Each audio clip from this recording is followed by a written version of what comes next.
আচ্ছা দেখ, তোদের আজকে যে পড়াটা চালু হবে ইংরাজি 3 নম্বর লেসন। লেসন কত? লেসন হচ্ছে 3। লেসন কত? লেসন 3 হচ্ছে অটম। কে লিখছে? কে লিখছে হচ্ছে জন ক্লিয়ার। কে লিখছে? জন ক্লিয়ার। অটম মানে কি? অটম মানে হচ্ছে আমরা বাংলায় কি বলি? শরৎকাল। অটম মানে কি কাল? শরৎকাল। মন দিয়ে শুনবি, খুব ভালো কবিতা এটা। জন ক্লিয়ার যে কবি, উনি হচ্ছে ইংল্যান্ডে বড় হয়েছিলেন। কোথায় বড় হয়েছিলেন? ইংল্যান্ডে। এবার আমাদের যেমন এখানে পরিবেশ, ইংল্যান্ডের পরিবেশ ঠিক সেরকম নয়, বোঝা গেছে? আমাদের দেখবি এইখানে গরমকাল হচ্ছে খুব আমাদের খারাপ লাগে। কি লাগে? গরমকালটা খুব খারাপ লাগে, কিন্তু ওইখানে ইংল্যান্ডের গরমকাল হচ্ছে খুব আরামদায়ক। ইংল্যান্ডে যে ঘর বাড়িগুলো আছে আমাদের এখানে ঘর বাড়ি থেকে পুরোপুরি আলাদা। কেন? ওখানে বেশিরভাগ সময়টাই কি থাকে? ঠান্ডা। সেই জন্য ওদের ঘরের ভিতরটা এরকম পটের সিস্টেম, এরকম বাঁকানা। কিরকম?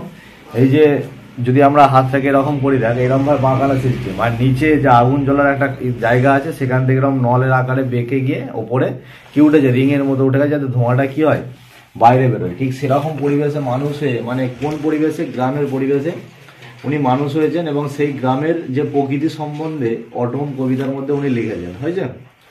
আচ্ছা, ওনার জন্ম হচ্ছে 1793 খ্রিস্টাব্দে, মৃত্যু হচ্ছে 1864। English poet. ওনার বিখ্যাত কয়েকটি কবিতা আছে, দেখ ফার্স্ট লাভ, স্নোস্টোম, এইগুলো হচ্ছে ওনার বিখ্যাত কয়েকটা কবিতা। আমরা যে কবিতাটা পড়বো, এই কবিতাটা কি প্রেজেন্ট করছে? দেখ, দ্য পোয়েম প্রেজেন্ট এ মেলো beauty of autumn in country side. একটা অসাধারণ সৌন্দর্য হচ্ছে গ্রাম্য সৌন্দর্য এই কবিতার মাধ্যমে প্রকাশিত হয়েছে। ওখানে উইন্টারটা কখন আসে, এই অটমটা কখন আসে? উইন্টারের আগে, শীতের আগে। সেই সময়তে কি হয় দেখ, এই অটম কালটা খুব ডাল, মানে বিবর্ণ, খুব খারাপ সময়। এই সময় গাছপালা সব পাতা ঝরিয়ে দেয়। ব্রেয়ার বাঞ্চেস, মানে ডালপালা পুরো ফাঁকা হয়ে যায়। পাতা ঝরালে কি মনে হবে? ফাঁকা হবে তো। স্ট্রং ওয়াইন্ড, এবং হচ্ছে বাতাস খুব জোরে জোরে বয়। জোরে জোরে কি হয়? খুব বাতাস বইতে থাকে। আচ্ছা, এই যে কবিতাটা যখন পড়বি দেখবি কবিতাটা অনেকগুলো স্ট্যান্জাতে ভাগ করা। তার মধ্যে প্রথম স্ট্যান্জা যেটা বলবে, poet observation from the inside the house. প্রথম যে তোরা স্ট্যান্জাটা পড়বি, এই যে এখান থেকে আই লাভ থেকে দ্য লেন পর্যন্ত, এই যে পুরো জায়গাটা, এই জায়গাটা কবি ঘরের ভেতরে বসে বসে তিনি দেখছেন, অবজারভেশন করছেন ঘরের ভেতরে থেকে। আর বাকি যে স্ট্যান্জাগুলো আছে, ওই স্ট্যান্জাগুলো অবজারভেশন করছেন কোথায়? মানে ঘরের বাইরে গিয়ে। কোথায় গিয়ে? ঘরের বাইরে গিয়ে উনি অবজারভেশন করছেন। মাথায় ঢুকেছে না ঢোকেনি? বুঝতে পেরেছিস? এবার দেখ, আমি আস্তে আস্তে কবিতাটা পড়ছি, কবিতাটা পড়লে বুঝতে পারবি। তাহলে কবিতাটা তোদিকে বোঝার আগে মাথায় রাখতে হবে এই যে সিচুয়েশনটা বা এই যে বিবরণটা, কবির হচ্ছে কোন জায়গায়? ইংল্যান্ডের। সুতরাং আমাদের এইখানে হচ্ছে ওই জায়গার প্রকৃতি পুরো আলাদা। সেই জায়গাটা মাথায় রেখে তোদিকে কবিতাটা পড়তে হবে। আর কি পড়তে হবে? জানতে হবে যে প্রথম স্ট্যান্জাটা উনি ঘরের ভেতরে বসে বর্ণনা করছেন, আর লাস্টের দিকের স্ট্যান্জাগুলো কি করছেন? তিনি ঘরের বাইরে বেরিয়ে চলে গেছেন। বোঝা গেছে? এই জায়গাটা যারা আছে একটা স্ক্রিনশট মেরে নে, তারপর আমি বাকিটা শুরু করছি। আচ্ছা দেখ, এই সাইডে বইটা সবাই খোল, বইটা খুলে দেখ। প্রথম যে স্ট্যান্জা আছে, অটম, জন ক্লিয়ার, শরৎকাল, জন ক্লিয়ার লেখা। বলছে দেখ, the love, I love the fitful গাছ দ্যাট সে, আমি ভালোবাসি সেই দমকা হাওয়া। কি হাওয়া? দমকা হাওয়া। দমকা হাওয়াটা কথার অর্থ কি? দমকা মানে কি? যেই জিনিসটা একবার করে জোরে দিচ্ছে আবার একবার করে আসতে হয়ে যাচ্ছে। তাহলে ফিটফুল মানে কি? ফিটফুল মানে হচ্ছে দমকা হাওয়া, মানে যেটা একবার পুরোপুরি শক্তিতে পরিপূর্ণ আবার শক্তি হারিয়ে যাচ্ছে। মাথায় ঢুকেছে? একবার জোরে আসছে আবার আসতে হয়ে যাচ্ছে, এই জিনিসটাকে বলে ফিটফুল। তাহলে আমি ভালোবাসি দ্য ফিটফুল গাছ দ্যাট সেক, আমি ভালোবাসি সেই দমকা হাওয়াটা। দ্য কেসমেট অল্ডার দে, কেসমেট মানে কি? যেটা কোথায় দিচ্ছে? আমাদের যে জানলা আছে সেই জানলার ধারে যে হাওয়াটা দিচ্ছে, সেই জিনিসটা আমি খুব ভালোবাসি। আর এখানে কেসমেট মানে কি? কেসমেট মানে হচ্ছে বড় জানলা। কেসমেট মানে বড় জানালা। সেই জানালাটার বৈশিষ্ট্যটা কি? সেইখানে কোনো রড নেই, কি নেই? কোনো ঘেরা নেই। মানে যে কপাটগুলো করা আছে, যে জানলাটা ঘেরার যে কপাটগুলো করা আছে, সেগুলো সামনের দিকেও তুই খুলতে পারবি, সেগুলো ভেতরের দিকেও খুলতে পারবি। সেই জিনিসটাকে কি বলে? দ্য কেসমেট। বুঝতে পেরেছিস?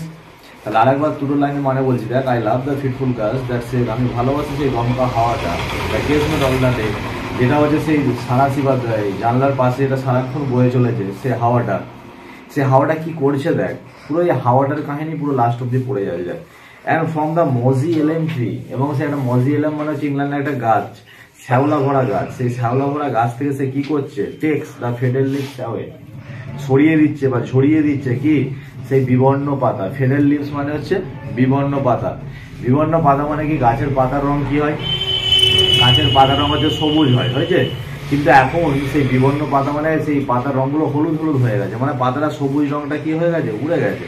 সবুজ রং যদি উড়ে যায় সেই পাতাটা কি হবে, গাছ থেকে ঝরে পড়বে। আর সেই ঝরে পড়িয়ে দেওয়ার কাজটা কে করছে, ঝরে পড়িয়ে দেওয়ার কাজটা করছে আমাদের হাওয়াটা। Twirling them by the window pane, এবং সেই যে পাতাগুলো ঝরছে, ঝরতে হতে তারা কি করছে, এরকম ভাবে নৃত্য করছে। টুইলিং মানে এরকম নৃত্য করা, গোল গোল ভাবে নৃত্য করা, বুঝতে পেরেছিস? এরকম গোল যদি কাপড়কে নিয়ে এরকম ভাবে ঘুরাস তাহলে যে নৃত্য হয় সে পাতাটাও কি করছে, সেরকম নৃত্য করছে, যে পাতাগুলো গাছ থেকে ঝরে পড়ছে। বল খুব কম সংখ্যক পাতা পড়ছে গাছ থেকে ঝরে, না অনেক পাতা পড়ছে? কি হবে, কম না বেশি বল? অনেক বেশি। একটা গাছে তো পড়ছে নি, সুতরাং হাজার হাজার পাতা সেই গাছ থেকে ঝরে পড়ছে। কিছু পাতা নৃত্য করছে with 1000 other down the lane, এবং অনেক বাকি হাজার হাজার পাতা কোথায় পড়ে আছে, সেই যে ছোট ছোট গলিপথ আছে সেই গলিপথে পড়ে আছে। তাহলে এই যে প্রথম স্ট্যান্জাটা, এটা কবি কোথা থেকে বসে বসে দেখছিলেন, বাড়ির ভেতর থেকে। দেখ এখানে তুই যেই জিনিসগুলো কবি লিখেছে সেই জিনিসগুলো তুই বাড়ির ভেতরে বসে দেখতে পাবি। জানলার ধারে যদি পাতাটা নৃত্য করে সেটা দেখতে পাবি, রাস্তার ধারে যদি পাতা পড়ে থাকে সেটাও দেখতে পাবি। আর কি তোর ঘরের মাথার উপরে কি হচ্ছে কি দেখতে পাবি, দেখতে পাবি নি তো? তাহলে সেই জিনিসটা দেখার জন্য এবার কবি বাইরে বেরোবে। তাহলে এবার সেকেন্ড স্ট্যান্জা চালু হচ্ছে। সেকেন্ড স্ট্যান্জাতে কবি কোথায় বেরোবে, ঘরের বাইরে বেরোবে। বলছে দেখ, I love to C the checking twig, আমি দেখতে ভালোবাসি সেই শাখা পোশাকা, ছোট্ট ছোট্ট কচিকালা শাখা পোশাকা, যেটা গাছে সে ডগের দিকে হয়ে থাকে। এরকম পুরো গাছের ডাল বেয়ে বেয়ে ডগের দিকে চলে যাবি, যে বাঞ্চের শাখা পোশাক হয় সেইগুলো নৃত্যটা দেখতে ভালোবাসি। কতক্ষণ তারা নাচছে, dance till the shut of eve, সন্ধ্যার আগে পর্যন্ত তারা নাচছে। কিসের জন্যে, হাওয়ার জন্য। তাহলে এই জিনিসটা দেখার জন্য কবিকে কোথায় যেতে হয়েছে, ঘরের বাইরে। দাসপার অন দ্য কটেজ ডিং, এবং চড়ুই পাখিটা কোথায় বসে আছে, সেই যে ঘরের যেখানে আগুন জ্বালায় সেখান থেকে একটা ফানেলের মতো বেরিয়ে যায়, তার ডগে বসে আছে। কে, চড়ুই পাখিটা বসে আছে।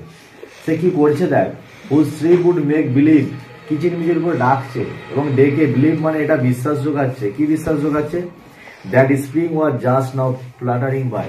ফ্লাটারিং মানে হচ্ছে কি, কারোর সাথে আনন্দ করা, কারোর সাথে কি করা, মানে ইয়ার কি ঠাট্টা করে আনন্দ করা। কিন্তু এখানে মানেটা অন্যরকম হবে, যে আমাদের স্প্রিং মানে কি, বসন্ত চলে যাচ্ছে। বসন্ত কি হচ্ছে, চলে যাচ্ছে। কোথায় চলে যাচ্ছে দেখ, যে in summer's lap with flowers to life, যে ফুলগুলো ফুটবে ওইখানে সামার মানে তোর গ্রীষ্মকাল হচ্ছে খুব আনন্দদায়ক, মানে খুব সুন্দর ফুল টুল ফোটে বলছে। কিন্তু এই যে নভেম্বরের দিনগুলো হচ্ছে তোর বিবর্ণ। বলছে স্প্রিং মানে বসন্ত চলে যাচ্ছে, এটা আমাদেরকে কে বিশ্বাস যোগাচ্ছে, সেই চড়ুইয়ের ডাকটা আমাদেরকে বিশ্বাস যোগাচ্ছে। এবং এটা বিশ্বাস যোগাচ্ছে বসন্ত চলে যাচ্ছে, সামার ল্যাব মানে গ্রীষ্মের কোলে চলে যাচ্ছে। কিসের দিয়ে, উইথ ফ্লাওয়ার টু লাইফ, মানে ফুলের দায়িত্ব কাকে দিয়ে বল, কাকে দিয়ে, গ্রীষ্মকে দিয়ে। কে চলে যাচ্ছে, বসন্ত চলে যাচ্ছে, বোঝা যাচ্ছে। তারপরে স্ট্যান্ডে দেখ, বলছে I love to C the cottage smoke, এবং আমি দেখতে ভালোবাসি সেই কুটিরের ধোঁয়া। কুটির মানে ঘর থেকে যে ধোঁয়াগুলো বেরোচ্ছে, বা নিচে শীতকালে আগুন জ্বালালে সেই ধোঁয়াটা উপর দিয়ে বেরোবে তো, ঘরের ভিতরে ধোঁয়াটা রয়ে যাবে, সেই ধোঁয়াটা ওই ফানেলের মধ্য দিয়ে বেরিয়ে বাইরে যাবে। বলছে আমি দেখতে ভালোবাসি সেই কুটির থেকে বেরোনো ধোঁয়াটা, যেটা কি করছে দেখ, কাল upwards through the naked trees. Naked মানে সেই যে সমস্ত গাছগুলো, নেকেডের অ্যাকচুয়াল কথা হচ্ছে উলঙ্গ, কিন্তু এখানে ওটা মানে বললে হবে না। সেই গাছের সব পাতা ঝরিয়ে দিয়েছে তো, পাতা ঝরিয়ে সেই জন্য গাছটা কি লাগছে, নেকেল লাগছে। দেখ সেটা সেই গাছের মধ্য দিয়ে বেঁকে বেঁকে বেঁকে বেঁকে কোথায় উঠছে, উপরে উঠে যাচ্ছে। এই ছবিটাও ভালো করে দেখ, এইটা হচ্ছে কটেজ। এই কটেজের ঘর থেকে যে ফানেলটা বেরিয়েছে, এখানে এই যে ধোঁয়াটা বেরোচ্ছে, এই ধোঁয়াটা এই গাছের মধ্যে দিয়ে বেঁকে বেঁকে বেঁকে বেঁকে কোথায় চলে যাচ্ছে, উপরে চলে যাচ্ছে। এখানে তো গাছে একটা দুটো পাতা আছে, কিন্তু সব গাছে পাতা নেই, সব পাতা কি করেছে, ছড়িয়ে দিয়েছে, মাথায় ঢুকেছে। তাহলে সেই গাছের মধ্য দিয়ে ধোঁয়াটা বেঁকে বেঁকে চলে যাচ্ছে। আর এটাই দেখতে কার ভালো লাগে, কবির ভালো লাগে। বল ধোঁয়া দেখার জন্য তাকে বাইরে বেরোতে হবে না, ঘরের ভিতরে বসে থাকবে। ঘরের ভিতরে বসে সে ধোঁয়া দেখতে পেয়ে যাবে, মাথায় যে ধোঁয়া বেরোচ্ছে ঘরের, মানে এটা দেখার জন্য তাকে কোথায় বেরোতে হবে, ঘরের বাইরে বেরোতে হবে, বোঝা গেছে। তাহলে প্রথম স্ট্যান্ডার্ডটা শুধু থেকে ঘরের আউটসাইড থেকে অবজারভেশন হয়েছে। পিজন মানে কি, পিজন মানে হচ্ছে পায়রা। The pigeon nested round the cote. Cote মানে কি, কোট মানে বাসা, কোট মানে নেস্ট। আর একটা মিনিং হয় কোটের নেস্ট, মানে পায়রারা বাসাতে গোল করে বসে আছে। শীতকাল তো জড়সড় বাচ্চা কাচ্চা নিয়ে বসে আছে, ডিম পেড়ে আছে, সেই জন্য বলছে পিজন তার বাসার চারিদিকে গোল করে বসে আছে। কখন, অন ডাল নভেম্বর ডেজ লাইক দিস, মানে এই সময় নভেম্বরের এই খারাপ বিবর্ণ সময়ে কে বসে আছে, পায়রারা তার বাসার চারিদিকে বসে আছে। The cock upon the dunghill crowing. Cock কি করছে? কক মানে কি? মুরগি না মোরগ? হেন মানে মুরগি, কক মানে হচ্ছে মোরগ। সেই মোরগ কি করছে দেখ, ডাংহিল ক্রোয়িং মানে হচ্ছে গোবরের স্তূপ। এখানে শুধু গোবর বললে হবে না, ময়লা আবর্জনা সব নোংরার স্তূপ। সেই স্তূপের ওপর কে বসে আছে? কক, মোরগ। কি করছে সে দেখ, বসে কি করছে? সে ডাকছে। The mill sail on the heath of a going. Mills মানে কি? মিলস মানে হচ্ছে ইংল্যান্ডে দেখবি অনেক এরকম কলের মতো আছে, সেই কলের ওপরে এরকম সে কি থাকে? পাখার মতো ঘুরে। বায়ু কল দেখেছিস? বায়ু শক্তি যাতে তৈরি হয়, আর তিনটে বড় বড় কি থাকে? পাখা থাকে, আর হাওয়া দিলে ইন্টার ঘুরে। ঠিক সেরকম ইংল্যান্ডে অনেক মাঠের ওপর অনেক মিল আছে, সেই মিলের ওপর অনেক পাখা ঘুরে। বলছে না mill sails on the heath on going. এখানে সেল মানে সেই মিলের যে ওপরে যে পাখাগুলো আছে সেগুলো এরকম করে ঘুরছে। সেই ঘোড়ার মধ্য দিয়ে কি বলছে? পাখাগুলো অনেক বড় বড়, তো সেই ঘোড়ার মধ্য দিয়ে বলছে হাওয়া বইছে। কি বইছে? হাওয়া বলছে। হিত মানে কি? হিত মানে হচ্ছে শস্য ক্ষেত্রের উপর যে সমস্ত মিলগুলো তৈরি হয়েছে সেইখানে, বা মাঠের উপর যে সমস্ত মিলগুলো তৈরি হয়েছে তার যে পাখাটা ঘুরছে, এটাই বোঝাতে যায় যে হাওয়াটা এখনো বইছে, মানে সেই হাওয়াটা এখনো কি আছে? দাঁড়িয়ে আছে। The feather from the raven breast. Ravens মানে হচ্ছে দাঁড়কাক। কি? রেভেন্স মানে দাঁড়কাক। দাঁড়কাকের যে বুক থেকে যে পালকটা খসে পড়ছে, সেইটাও কিসের জন্য হচ্ছে? সেটাও হচ্ছে সে বাতাসের জন্য। কার জন্য? বাতাসের জন্য দাঁড়কাকের বুক থেকে পালকটা খসে পড়ছে। কোথায় পড়ছে দেখ, falls on a stubble leaf. Stubble leaf মানে দেখ the short lower part of the stem of the crop. যখন আমরা শস্য কেটে নিই, শস্য কেটে নিলে হচ্ছে নিচে এক চক্কর করে ধানের যে গোড়াগুলো রয়ে যায়, তো সেগুলো আবার পরে কেটে এনে কি করে? আগুনে পুড়ায়। বুঝতে পেরেছিস তো? সেই যে কাটা অংশগুলো ওপরটা কেটে কি ঝাড়ি, আর নিচে এক চক্কর করে মাঠে পড়ে থাকে, তো যারা মাঠে খেলবি দেখবি পায়ে লাগে, সেই জিনিসটাকে বলা হচ্ছে স্ট্রাবেল। বলছে সেই পালকটা কোথায় পড়ছে? সেই অর্ধেক শস্য কাটা সেই নিচে খড়ের ওপর পড়ছে। পড়ে কি মনে হচ্ছে? মনে হচ্ছে না সেটা আবৃত করে রেখেছে, পুরো একদম সাদা অবস্থায় আবৃত করে রেখেছে।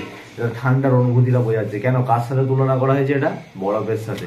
একটা জায়গাতে যদি বরফ পড়ে সেই জায়গাটা পুরোপুরি সাদা হয়ে যায়। ঠিক সেরকম দাঁড়কাক কি? কাক সাদা রঙের, তো মানে দাঁড়কাকের বুক থেকে যে পালকটা এরকম শস্য খেতে পড়ছে অর্ধেক কাটা, মনে হচ্ছে যেন পুরো সেই সাদা পালকটা গোটা শস্যটাকে কি করেছে? ঢেকে দিয়েছে। বোঝা গেছে? The acorns near the old crow's nest. Acorns মানে হচ্ছে তোর ওক ফল। কি ফল? ওক ফল। সেই অ্যাক্রন্স গুলো কোথা পড়ছে? নিয়ার দ্য ক্রাউস নেস্ট, মানে যে বুড়ো যে কাকটা আছে, সেই কাকের যে বাসাটা আছে, সেই কাকের বাসার কাছে টুকটাক করে কি পড়ছে? মানে অ্যাক্রনের বীজগুলো পড়ছে। Fall pattering down the tree, সেই গাছের নিচে পড়তে থাকে। কি পড়ছে?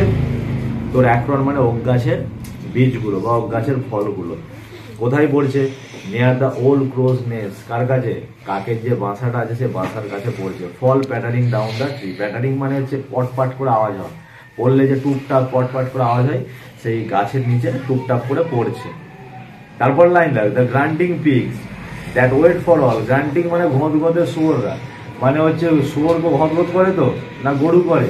শুয়োররা তাদের যে আওয়াজটা ঘোঁত করে, সেই ঘোঁত শুয়োরেরা কি করছে?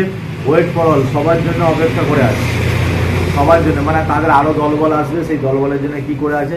অপেক্ষা করে আছে। যখন সবাই আসলো তখন তারা কি করছে দেখ, scramble and hurray for the fall. এবং সেই জায়গায় সেই ফলগুলো নিয়ে তারা লাফালাফি করছে খাবার জন্য, একে অপরের সঙ্গে ধাক্কাধাক্কি করছে। বোঝা গেছে?